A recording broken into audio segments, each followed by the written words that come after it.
All right. Shalom, everybody. That means peaceful greetings. And I'm Bon Shemayim here with another one. I was asked a question. So this video is going to be, we're going to watch a video. I'm going to react to it a little bit while breaking down my opinion. Because somebody asked me,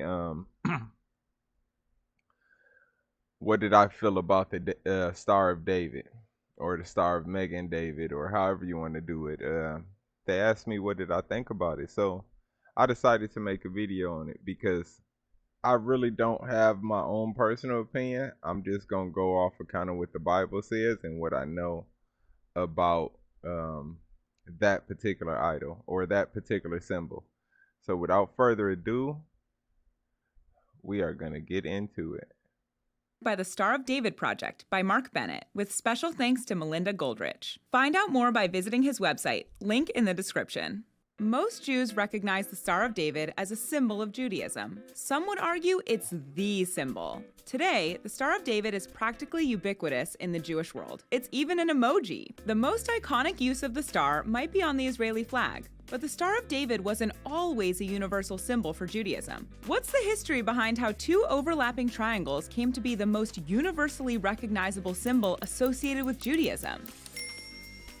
The answer goes back centuries, and it's surprisingly complicated. In ancient times, the Star of David, or the Magen David, wasn't an exclusively Jewish symbol. It was a common geometric symbol, just like the 5-point star and even the swastika. The oldest record of the 6-point star as a Jewish symbol was around the 2nd or 3rd century. Archaeologists found stars of David on the walls of the Synagogue of Capernaum near the Sea of Galilee. But most experts think that these stars and those found elsewhere in the early Common Era were used for decorative purposes and didn't hold any significant Jewish meaning. Nearly a century later, the star appeared on the now famous Leningrad Codex, the oldest known manuscript of the Hebrew Bible dating from 1008 CE. However, it's unclear if it was used merely for decoration or possibly had a deeper religious purpose. Experts like German-Israeli academic and philosopher Gershom Scholem theorize that the star gained more meaning in Judaism in the mysterious teachings of the Kabbalah. The 13th and 14th centuries saw a growing movement of Jewish sages in Spain, Eastern Europe, and the Middle East, writing Kabbalistic texts that explored the foundations of Jewish mysticism. These texts were the first sources to ascribe meaning to the 6-point star. The Book of Boundary, written in Spain in the early 14th century, contains several depictions of the 6-point star, where it's identified as being on the shield of David, a reference to the legendary protective shield used by King David, which, according to legend, had magical powers and could ward off spirits and demons.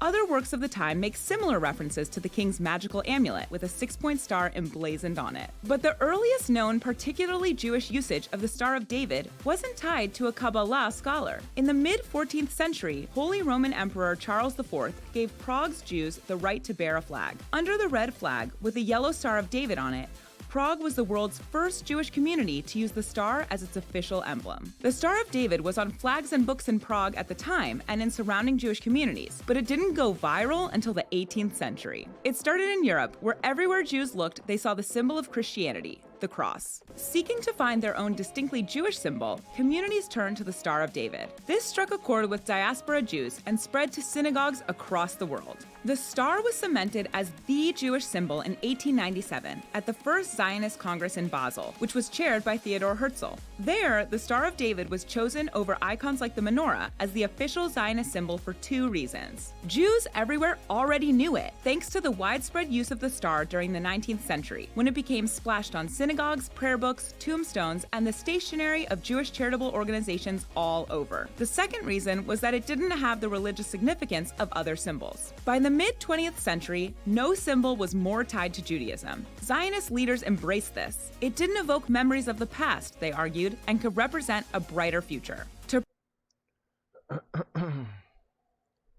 Let's see if it's a little more I want to play before I start dissecting it. Pervert the symbol of the Jewish people, Hitler decreed that all Jews under the Third Reich wear a yellow 6-point star badge of shame. The yellow Star of David is one of the most enduring images of the Holocaust. But the Jews who survived would not let Hitler decide their symbol's legacy, and on the heels of World War II, they reclaimed their star. The State of Israel was established, and the debate began over what emblem would be featured on the young nation's flag. The flag of the Zionist movement already had strong support, but Israeli politicians like Minister of Foreign Affairs Moshe Sharet had reservations. He and others feared that Jewish communities in the diaspora could face dual loyalty charges if the flags of the Zionist movement and the Israeli flag were the same. Therefore, in June of 1948, the Israeli government's designated committee announced a public competition calling for flag designs. All right, that's enough of that. But you notice one interesting thing about the video is they did state that they wanted to have a symbol of their own because they were jealous of the Christians and the cross. So the Christians have an idol. The cross is an idol if you don't know. There is no power that cross can give you is created with man's hands. And so they wanted to create an idol of their own. That's pretty big. And let me read this little section right here. This is in the Book of History in the Practice of Magic, Volume 2. The six-pointed star is called the Talisman of Saturn. It says the obverse side has the five-pointed star, commonly called the pentagram, and the reverse side has the seal of Solomon with the hexagon at its center. The hexagon is also known as the King's Star in archaeological circles and was an important archaeological symbol in Zoroastrianism. Zoroastrianism. It was also used by the Druids during the highest Sabbath of occults and witches, now called Halloween. So now you get to see what the Halloween is, the highest Sabbath of occults and witches. No longer celebrate that, Yasharala. It says the hexagram is also found in Arabian magic and in witchcraft throughout the Middle Ages. It says the shield or the Star of David is not mentioned in rabbinic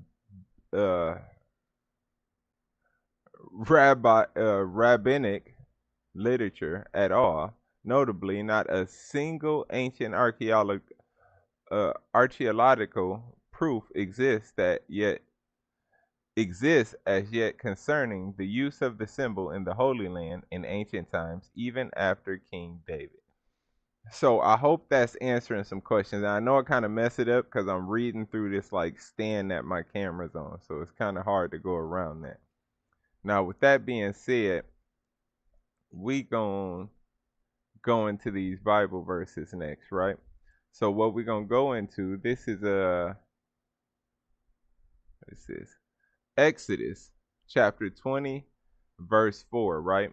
And it says, "Thou shalt not make unto thee any graven images or any likeness of anything that is in the heaven above, or that is in the heaven above, or that is in the earth beneath, or that is in the water under the earth. Thou shalt not bow down." It says, "Thou shalt not bow down thyself to them, nor serve them, for I am the Lord thy God, and it says, thy God am a jealous God, visiting the iniquity of the fathers upon the children unto the third and fourth generation of them that hate me." All right? And here we go again. This is Deuteronomy chapter 4, verse 19. It says, "Unless thou lift up thine eyes unto heaven, and when thou seest the sun and the moon and the stars, even all the host of heaven, shouldest be driven to worship them and serve them, which the Lord thy God has divided unto all nations under the whole heaven."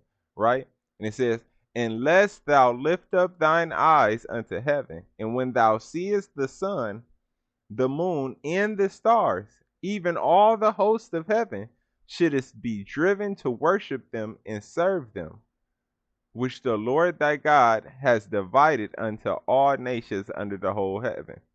But the Lord hath taken you and brought you forth out of the iron furnace, even out of Egypt, to be unto him a people of inheritance, as ye are this day. So if you getting my understanding now, getting where I'm going, I'm pretty much getting to the point that it's saying,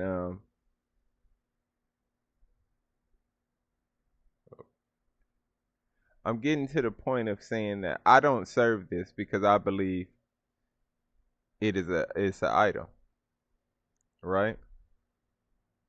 I believe these are idols, right? It says right here, Amos 25. Ye have offered unto me sacrifices and offerings in the wilderness 40 years, O house of Israel. But ye have borne the tabernacle of your Moloch and your Chewin, your images, the star of your God, which ye made to yourselves. Therefore I will cause you to go into captivity beyond Damascus, saith the Lord, whose name is the God of hosts. So I wouldn't use this idol because I believe the Bible gives us clear example of why not to use this idol. The symbol is really a triangle going upwards and a triangle going downwards, standing for the heavenly and the earthly, and then they mix.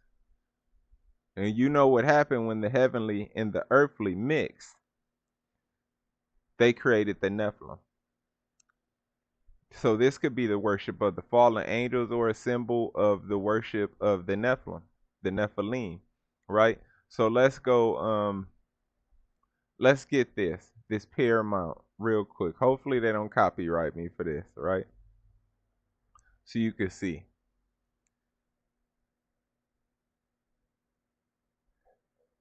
See how the stars coming down from the heavens. They all coming, and boom, they meet up around the mountain, right? That's what we gonna discuss next, right? It says, what is this? Okay. This is the book of Enoch, chapter 7, right? And it says, it happened after the sons of men had multiplied in those days that the daughters were born to them, elegant and beautiful. And when the angels, the Son of Heaven, beheld them, they became enamored of them, saying to each other, come, let us select for ourselves wives from the progeny of men, and let us beget children. Then their leader, Semyaza, said to them, I fear that you may perhaps be indisposed to the performance of this enterprise. So he's like, look, man, I got a feeling y'all not going to join me, right? And that I alone shall suffer for so grievous of a crime. But they assured him and said, we all swear and bind ourselves by mutual execrations that we will not change our intention, but execute our projected undertaking. Then they swore all together and all bound themselves by mutual execrations. The whole number was 200, whose descent upon Ardis, which is the top of Mount Armon. That mountain, therefore, was called Armon, because they had sworn upon it and bound themselves by mutual execrations. So when you saw it in the paramount, right, with the stars coming down from heaven and then circling like they was having a meeting around the mountain. See, there's a lot of idolism and symbolism in everything that we watch. And this is what Colossians chapter 2 and verse 18 says, right? It says, let no man beguile you of your reward, right? Let no man beguile you of your reward in voluntary humility in worshiping of angels, intruding into those things which he has not seen, vainly puffed up by his fleshly mind, right? So the whole, to end this whole thing, this is for one of the brothers who hit me up. To end this whole thing, I do not think you should follow the Star of David. You should wear it. You should serve it. You should do anything with it. Like I think they said in the video at one point in time, it was considered to be like decorative, not to mean something to be worshipped. If you're using it as like a wall print or something, it even shows back in the day that they did that. So maybe that would be acceptable. But based on the Bible, based on what the Bible says, I don't think it should be used in anything to refer to anything that has to do with God. Because then you're creating a God. You created that star that you're carrying out, that you're following. You created your star of your God that you're following, that you made with your hands, or that was made with another person's hands and wasn't made with God's. So with that, I'm gonna be like, peace. Shalom, peaceful greetings. Thank y'all for tuning in. The water, everybody who tuned in. If you learned something from the video, or if you didn't, if you hate it don't matter. Hit the like button or the dislike button, but hit one of them buttons. Comment and subscribe. If y'all have opinions on this subject, if there's something I missed out, because I'm never one to believe I know everything. That's what the body's for. Each person in the body knows something. So if there's a person who know more than me, more information on this, can give me scriptures to identify this in other passages, please let me know, and I will make a reaction video to the comments that you put, right? So thank y'all for tuning in. Barakatah, Shalom, peaceful greetings, everybody, and y'all have a blessing, all right? Once again, peace out. Barakatah. Kawala, Hayabah, Shemishaya, Kwame Sharala, Kwame Sharala.